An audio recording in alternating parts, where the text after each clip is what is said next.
আসসালামু আলাইকুম। এখন আমরা অঙ্কন করব 105 ডিগ্রি।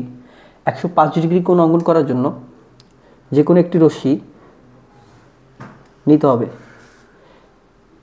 এই রশ্মির এই প্রান্ত বিন্দুকে কেন্দ্র করে একটি বৃত্তচাপ নিতে হবে।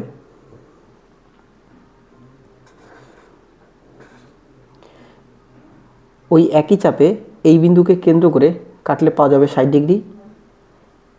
এই বিন্দুকে কেন্দ্র করে কাটলে পাওয়া যাবে 120 ডিগ্রি, অর্থাৎ 60 ডিগ্রি ও 120 ডিগ্রি সমদ্বিখণ্ডক 90 ডিগ্রি।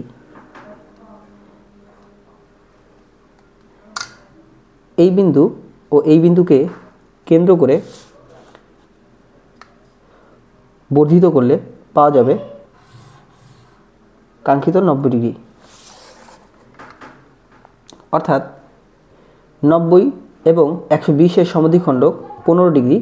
90 ও ওই 15 ডিগ্রি যোগ করলে পাওয়া যাবে আমাদের কাঙ্ক্ষিত 105 ডিগ্রি।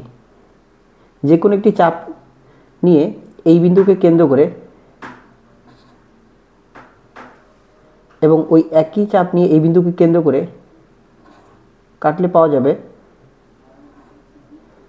105 ডিগ্রি, অর্থাৎ এই বিন্দু ও এই বিন্দুকে কেন্দ্র করে যোগ করে বর্ধিত করে দিলে পাওয়া যাবে আমাদের কাঙ্ক্ষিত 105 ডিগ্রি।